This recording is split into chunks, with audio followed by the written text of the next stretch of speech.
बरसों बीत गए उस छत के नीचे जिसे अपना कहने का डर था। दीवारें तो अपनी थी, पर ना जाने किसका वो घर था।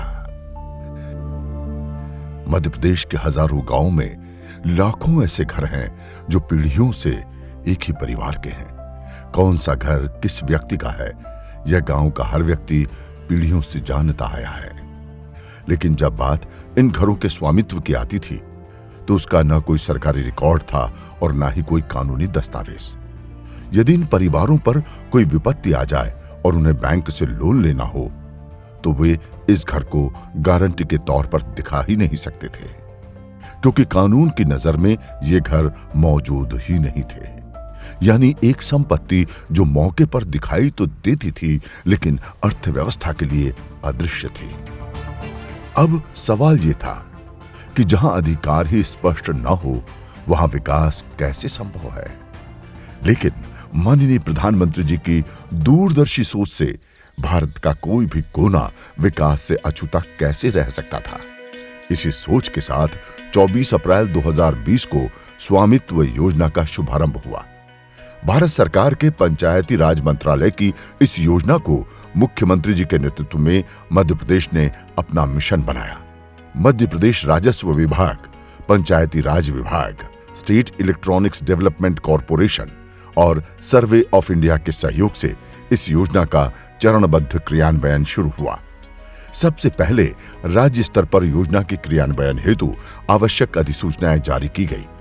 योजना की मार्गदर्शिका बनी, नियमों में सुधार किया गया और योजना का व्यापक प्रचार प्रसार किया गया। ग्राम सभाएं आयोजित हुई और जन भागीदारी सुनिश्चित की गई। क्रियान्वयन के दूसरे चरण में जमीन की सीमाओं को स्पष्ट करने और हर प्लॉट की पहचान सुनिश्चित करने के लिए चूना पाउडर मार्किंग की गई। ड्रोन तकनीक के माध्यम से पूरे गांव का उच्च रिजोल्यूशन सर्वेक्षण किया गया। इसके बाद सर्वे ऑफ इंडिया द्वारा ड्रोन इमेजेस के आधार पर डिजिटल नक्शे तैयार किए गए एवं जीआईएस तकनीक और सीओआरएस प्रणाली के माध्यम से हर संपत्ति की जियो रेफरेंस सीमाएं निर्धारित की गई। अब बारी थी विधिवत सत्यापन की, जिसके लिए मैदानी स्तर पर ग्राउंड ट्रूथिंग की गई, जिससे नक्शों की वास्तविकता से पुष्टि हो सके। हर संपत्ति का नाम घर घर जाकर सारा ऐप के माध्यम से अधिकार अभिलेख में टैग किया गया। फिर अधिकार अभिलेख का ड्राफ्ट तैयार कर सार्वजनिक रूप से प्रकाशित करते हुए ग्रामीणों को सूचित किया गया और उन्हें दावे और आपत्तियां दर्ज कराने के लिए 15 दिनों का समय दिया गया। सभी प्राप्त दावे और आपत्तियों का निराकरण किया गया। प्रक्रिया में पारदर्शिता और सटीकता लाने के लिए आरसीएमएस और सारा ऐप के माध्यम से पंजीकरण से लेकर अभिलेख जारी करने तक के हर चरण को ऑनलाइन किया गया। साथ ही भूलेख पोर्टल के माध्यम से नागरिकों को अपने अधिकार अभिलेख प्राप्त करने की सुविधा भी दी गई। मध्य प्रदेश में स्वामित्व योजना आज 97% लक्ष्य हासिल कर देश के लिए एक सफल मॉडल बन चुकी है। इस योजना के द्वारा प्रदेश के 55 जिलों में 65 लाख संपत्तियों को कानूनी पहचान और अधिकार प्रदान किए गए हैं।